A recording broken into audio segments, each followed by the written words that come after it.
এখন আমরা দেখব কিভাবে আবৃত দশমিক ভগ্নাংশের বিয়োগ করতে হয়। তাহলে আরেকবার আমি একটু স্মরণ করিয়ে দিতে চাই যে আমাদের যখনই এভাবে আবৃত দশমিক ভগ্নাংশের যোগ বিয়োগ করতে বলবে, আমাদের কাছে তো দেয়া থাকবে কিছু অসদৃশ আবৃত দশমিক ভগ্নাংশ।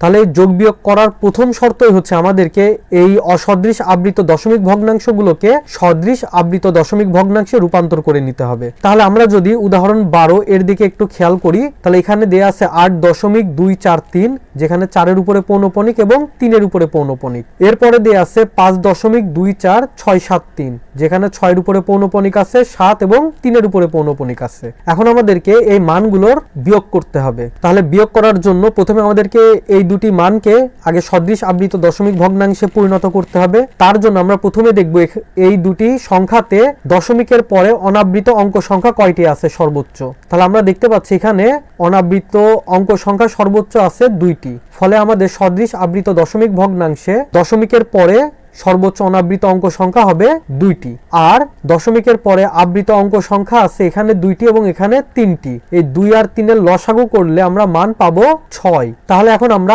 8.243 একে যদি সদৃশ আবৃত দশমিক ভগ্নাংশে প্রকাশ করতে চাই, তাহলে আমরা 8.2 এটা তো লিখবো, কিন্তু আমাদের সদৃশ আবৃত দশমিক ভগ্নাংশে অনাবৃত অঙ্ক সংখ্যা হবে 2টি, এখানে তো ছিল 1টি। তাহলে আমরা এই যে 4-এর উপরে পৌনঃপুনিক এবং 3-এর উপরে পৌনঃপুনিক ছিল, আমরা এই 4-এর এখান থেকে একটি অঙ্ক এখানে লিখব যাতে করে আমরা অনাবৃত অঙ্ক 2টি পাই। আর 3 থেকে 3 4 3 4 3 4 এখানে এই যে 6টি অঙ্ক আমরা আবৃত জন্য বানাবো, যেখানে 3-এর উপরে পৌনঃপুনিক আছে এবং 4-এর উপরে পৌনঃপুনিক আছে, কিন্তু এখানে টোটাল 6টি অঙ্কের উপরে পৌনঃপুনিক আছে। এরপরে আমরা 5.24673, যেখানে 5 দশমিকের পরে 2টি অঙ্ক অনাবৃত আছে, ফলে আমরা দশমিকের পরে এই মান এই 2-4 লিখবো, আর তার আগে তো এই যে 5 লিখেছিলাম। আর আমাদের যেহেতু 6টি অঙ্ক আবৃত বানাতে হবে, এজন্য আমরা এই যে এই 6-7-3-এর আমরা পুনরাবৃত্তি করব। তাহলে যে 6-7-3 এবং 6-7-3 দিয়ে আমরা এই মানগুলো পূরণ করব। এরপরে এখানে দেখছি আমরা 1 বিয়োগ করছে। এই মান সম্পর্কে তো আমার তো আগে থেকে একটি ধারণা থাকা লাগবে, এই জন্য আমরা এখানে একটি দাগ দিয়ে এই 4-এর পরে 4 লেখা আছে, এরপরে আবার 3 দিব এবং আবার 4 দিব, দিয়ে আমরা দুটি মান লিখব।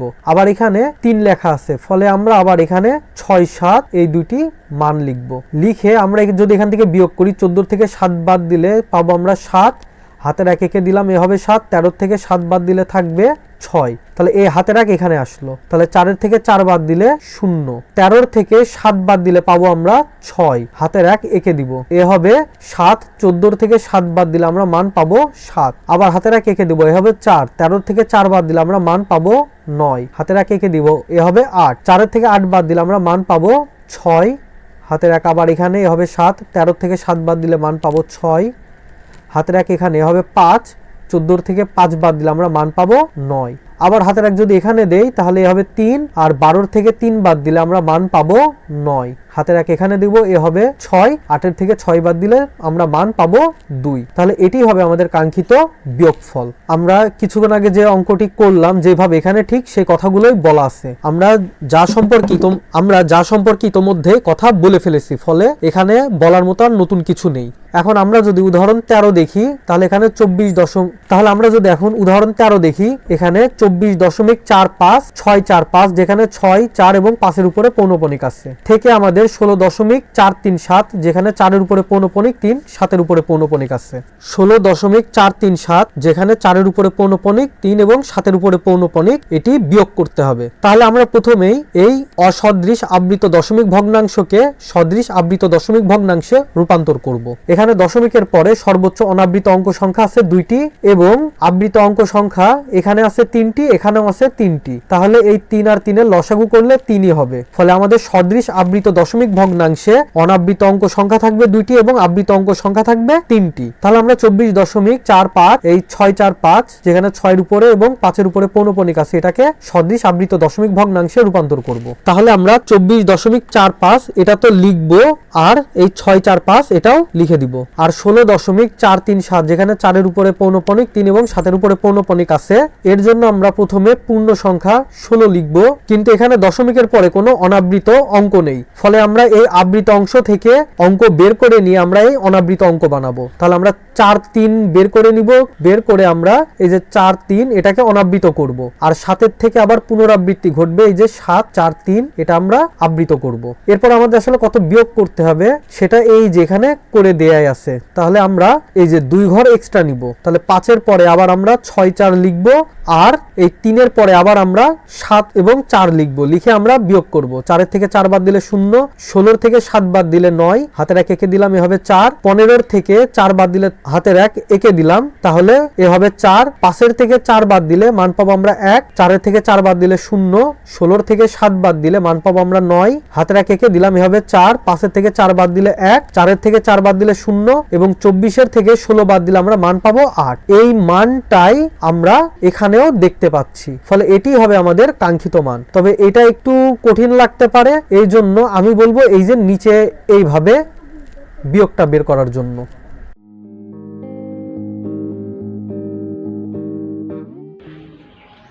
ষোলো এর কতে আমাদের এই দুটি সংখ্যার 3.4 4-এর উপরে পৌনঃপুনিক এবং 2.13 3-এর উপরে পৌনঃপুনিক, এই দুটি সংখ্যার আমাদের বিয়োগফল বের করতে হবে। তাহলে বিয়োগফল বের করার আমাদের পূর্ব শর্ত হচ্ছে আমাদের এই দুটি দশমিক ভগ্নাংশকে আমাদের সদৃশ দশমিক ভগ্নাংশে প্রকাশ করতে হবে। এখানে দশমিকের পরে আমাদের অনাবৃত অঙ্ক সংখ্যা আছে একটি। এই দুই সংখ্যার ক্ষেত্রে আমরা দেখতে পাচ্ছি দশমিকের পরে আবৃত অঙ্ক সংখ্যা একটি করে আছে। তাহলে আমরা 1 1 লিখলাম। যদি এর লসাগু বের করি তাহলে আমরা লসাগু পাবো 1। এখন আমরা এই সংখ্যা দুটিকে সদৃশ দশমিক ভগ্নাংশে রূপান্তর করব। তাহলে আমরা প্রথমে 3 লিখব, 3 এর পরে আমরা 4 দুইবার লিখব, কারণ আমাদের অনাবৃত অঙ্ক সংখ্যা একটি রাখতে হবে এবং একটি পৌনঃপুনিক বসে আবৃত সংখ্যা রাখতে হবে। এরপরে আমরা 2.13, যেখানে আমাদের 3-এর উপরে পৌনঃপুনিক। তাহলে আমরা যদি দেখি আমাদের উপরের সংখ্যাগুলোর থেকে নিচের সংখ্যাগুলো সবসময় কম পাচ্ছি, তাহলে আমাদের বামে কোনো অঙ্ক না লিখলেও চলবে, তবে আমরা একটু লিখে রাখার অভ্যাসটা করতে পারি। তাহলে আমরা যদি এখানে 4 4 লিখি এবং 1 3 লিখি, এবং যদি আমরা বিয়োগ করি 4 থেকে 3 বাদ দিলে 1, 4 থেকে 1 বাদ দিলে পাবো আমরা এখানে 3, আর এখানে যদি আমরা 4 থেকে 3 বাদ দেই তাহলে 1, 4 থেকে 1 বাদ দিলে 3, এবং 3 থেকে 2 বাদ দিলে আমরা পাবো 1। আমাদের দশমিকের পরে 1 ঘরের উপরে পৌনঃপুনিক, আমরা 1 ঘরের উপরে পৌনঃপুনিক লিখে দিলাম। তাহলে আমাদের কাঙ্ক্ষিত উত্তরটি হবে 1.31, যেখানে এই 1-এর উপরে পৌনঃপুনিক। তাহলে আমাদের 16 এর খ নাম্বার প্রশ্নে 5.12, যেখানে 1-এর উপরে পৌনঃপুনিক এবং 2-এর উপরে পৌনঃপুনিক থেকে 3.45, যেখানে 5-এর উপরে পৌনঃপুনিক, এই সংখ্যাটি আমাদের বিয়োগ করতে হবে। তাহলে বিয়োগ করার জন্য আমরা প্রথমে সদৃশ দশমিক ভগ্নাংশ বের করে নিব। এখানে দশমিকের পরে সর্বোচ্চ 1 ঘর অনাবৃত আছে, মানে কোনো পৌনঃপুনিক নেই। তাহলে আমাদের অনাবৃত অংশের সংখ্যা হবে 1, আর আমাদের দশমিকের পরে 2 ঘর এবং 1 ঘরের উপরে পৌনঃপুনিক আছে। তাহলে আমরা লিখব 2 এবং 1। যদি এর লসাগু আমরা বের করি তাহলে আমরা মান পাবো 2। তাহলে আমাদের সদৃশ দশমিক ভগ্নাংশে অনাবৃত অংশের সংখ্যা থাকবে একটি এবং আবৃত অংশের সংখ্যা থাকবে 2টি। তাহলে আমরা যদি এখন লিখি 5.121, তাহলে আমরা এখানে 3টি লিখলাম, এই জন্য আমাদের অনাবৃত থাকবে একটি এবং আবৃত থাকবে 2টি। এর থেকে যদি আমরা 3.455, কারণ আমাদের এখানেও অনাবৃত একটি রাখতে হবে এবং আবৃত 2টি রাখতে হবে। যদি বিয়োগ করি তাহলে আমরা দেখতে পাচ্ছি যে উপরে আমাদের হাতে রাখা লাগছে 11 থেকে আমাদের 5 বিয়োগ করা লাগবে, তাহলে আমাদের হাতে কিছু মান থাকছে, সেজন্য আমরা ডান দিকেও আরো 2 ঘর এক্সট্রা লিখবো, যাতে এই পরবর্তী সংখ্যাতে আমরা বিয়োগ করার পরে আমাদের যে হাতে রাখা মানটা থাকবে সেটা আমরা বাম দিকে নিয়ে চলে আসতে পারি। তাহলে আমরা এখানে লিখব 2 1 এবং 5 5। তাহলে আমরা যদি এখন বিয়োগ করা শুরু করি, 11 থেকে যদি 5 বিয়োগ করি তাহলে মান পাবো 6, হাতের 1 এঁকে দিলাম, এ হবে 6। 12 থেকে 6 বাদ দিলে আমরা এখানে পাবো 6। আবার এই যে আমরা ডান দিক থেকে বিয়োগ করা শুরু করেছিলাম বলেই আমাদের হাতের 1 এই যে এখানে এখন আসতে পারছে, এটা আগে ছিল 5, কিন্তু ডান দিক থেকে যখন বিয়োগ করলাম তখন হাতের 1 সেখানে যুক্ত হলো এবং এটা হয়ে গেল 6। 11 থেকে 6 বাদ দিলে আমরা পাবো 5, হাতের 1 আবার আমরা এখানে দিলাম, এ হলো 6। 12 থেকে 6 বাদ দিলে আমরা মান পাবো 6, হাতের 1 আবার এখানে দিলাম, এটা হলো 5। 11 থেকে 5 বাদ দিলে আমরা মান পাবো 6, হাতের 1 এখানে দিলাম, এ হলো 4। তাহলে 5 থেকে 4 বাদ দিলে আমরা মান পাবো 1। আমাদের দশমিকের পর এই যে 2 ঘরের উপরে পৌনঃপুনিক ছিল, আমরা সেই পৌনঃপুনিকটা দিয়ে দিলাম। আমাদের উত্তর হবে উত্তর 1.665, যেখানে 6-এর উপরে পৌনঃপুনিক এবং 5-এর উপরে পৌনঃপুনিক। এটাই হচ্ছে আমাদের কাঙ্ক্ষিত উত্তর। তাহলে আমাদের 16-এর গ নাম্বার প্রশ্ন বলছে 8.49। 16-এর গ নাম্বার প্রশ্ন বলছে 8.49 থেকে আমাদের 5.356, যেখানে 5-এর উপর এবং 6-এর উপরে পৌনঃপুনিক আছে, এই সংখ্যাটি বিয়োগ করতে হবে। তাহলে বিয়োগ করার পূর্ব শর্ত আমাদেরকে এই সংখ্যা দুটির সদৃশ দশমিক ভগ্নাংশ বের করতে হবে। তাহলে আমাদের কাছে দশমিকের পরে সর্বোচ্চ 2টি অঙ্ক অনাবৃত আছে। তাহলে আমাদের অনাবৃত অঙ্ক সংখ্যা 2টি এবং আমাদের দশমিকের পরে আবৃত অঙ্ক সংখ্যা এখানে একটিও নেই, আর এখানে 2টি আছে। ফলে আমাদের লসাগু হবে 2। তাহলে আমরা এখন এই সংখ্যা দুটিকে সদৃশ দশমিক ভগ্নাংশে প্রকাশ করি। তাহলে আমাদের এখানে পাবো 8.49। আমাদের আবৃত অঙ্ক সংখ্যা থাকতে হবে 2টি, তাহলে আমরা এখানে 2টি শূন্য দিব। আর নিচে আমরা মান পাবো 5.356 আবার 3, কারণ পুনরাবৃত্তি হবে। কারণ এই 5-6-এর উপরে পৌনঃপুনিক ছিল, এই 5-6 এই দুটাই বারবার পুনরাবৃত্তি হতে থাকবে। যেহেতু আমাদের এখানে আরো এক ঘর মান লেখা লাগবে, তাই আমরা আবার 5 লিখলাম, যেখানে এই 6-এর উপরে পৌনঃপুনিক বসবে এবং 5-এর উপরে পৌনঃপুনিক বসবে।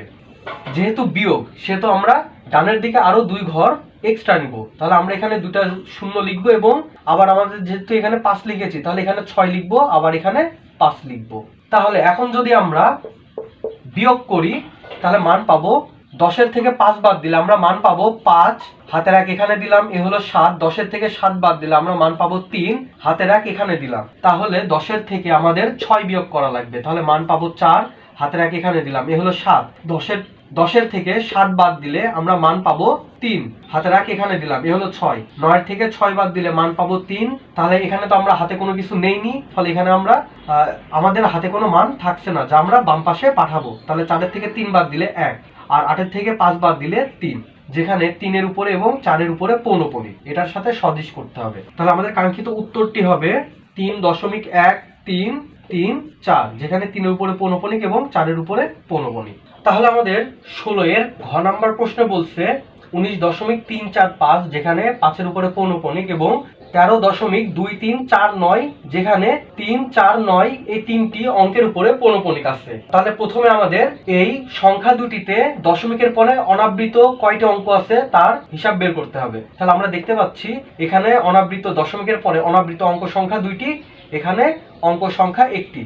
তাহলে সর্বোচ্চ অনাবৃত অঙ্ক সংখ্যা আছে 2টি, আর আবৃত অঙ্ক সংখ্যা আছে এখানে আছে 1টি, এখানে আছে 3টি। তাহলে 1 আর 3, এই 1 আর 3-এর লসাগু বের করলে আমাদের মান আসবে 3। তাহলে আমরা বুঝে গেলাম যে আমাদের এই সংখ্যা দুটির ক্ষেত্রে অনাবৃত অঙ্ক সংখ্যা থাকতে হবে 2টি এবং আবৃত অঙ্ক সংখ্যা থাকতে হবে 3টি। তাহলে আমরা যদি এখন মান লিখি 19.345, তাহলে আমরা এখানে 2টি তো অনাবৃত অঙ্ক পেয়ে গেছি। তাহলে আমাদের আবৃত বানাতে হবে 3টি, তাহলে 5 লিখবো আমরা 3টি, যেখানে 5-এর এখানে একটি পৌনঃপুনিক এবং এখানে একটি পৌনঃপুনিক। আর 13.2349 এই মান পুরো লেখার পরে আবার আমাদের 3, 4, 9 এটা পুনরাবৃত্তি আসবে। তাহলে আমরা এখানে 3 লিখলাম। আর বিয়োগ করার জন্য আমাদের ডান দিকে আরো আমরা 2 ঘর নিব। তাহলে এখানে আমরা মান পাবো 5, 5 এবং 3-এর পরে আমাদের আবার 4, 9 এটার পুনরাবৃত্তি হবে, কারণ 2-এর উপরে তো পৌনঃপুনিক ছিল না, আমাদের ছিল কি 3, 4, 9-এর উপরে। ফলে এটা লেখার পরে বারবার এটাই পুনরাবৃত্তি আসবে 3, 4, 9। তাহলে এখন যদি আমরা বিয়োগ করি 5-এর থেকে, তাহলে আমরা যদি এখন বিয়োগ করা শুরু করি তাহলে 15-এর থেকে 9 বাদ দিলে আমরা মান পাবো 6, হাতের 1 এখানে দিলাম। 5-এর থেকে 5 বাদ দিলে এখানে মান পাবো 0, 5-এর থেকে 3 বাদ দিলে আমরা এখানে মান পাবো 2, 15-এর থেকে 9 বাদ দিলে আমরা মান পাবো 6, হাতের 1 এখানে দিলাম, 5 হবে। 5-এর থেকে 5 বাদ দিলে পাবো 0, 4-এর থেকে 3 বাদ দিলে পাবো 1, 3-এর থেকে 2 বাদ দিলে পাবো 1 এবং 19-এর থেকে যদি আমরা 13 বাদ দিই তাহলে এখানে আমরা মান পাবো 6। তাহলে আমাদের এইখান থেকে ডান সাইডের মানগুলো আমরা গণনায় রাখবো না, এখানে আমাদের 3 অঙ্কের উপরে পৌনঃপুনিক দিতে হবে। তাহলে আমরা 0-এর উপরে একটি পৌনঃপুনিক দিব এবং 2-এর উপরে একটি পৌনঃপুনিক দিব। তাহলে আমাদের কাঙ্ক্ষিত উত্তরটি হচ্ছে 6.110662, যেখানে 0-এর উপরে পৌনঃপুনিক এবং 2-এর উপরে পৌনঃপুনিক, এটি আমাদের উত্তর। প্রিয় শিক্ষার্থীবৃন্দ, তাহলে আজ আর নয়, আজ আমরা এখানেই শেষ করছি। তোমাদের যদি কারো কোনো সমস্যা থেকে থাকে তাহলে তোমরা আমাদেরকে আমাদের ফেসবুক গ্রুপ এবং আমাদের ফেসবুক পেজে জানাতে পারো। আমরা আমাদের পক্ষ থেকে যথাসাধ্য চেষ্টা করব তোমাদের সহায়তা করার। তাহলে দেখা হবে পরের ভিডিওতে। পরের ভিডিও দেখার জন্য আমি তোমাদের আন্তরিকভাবে আহ্বান জানাচ্ছি।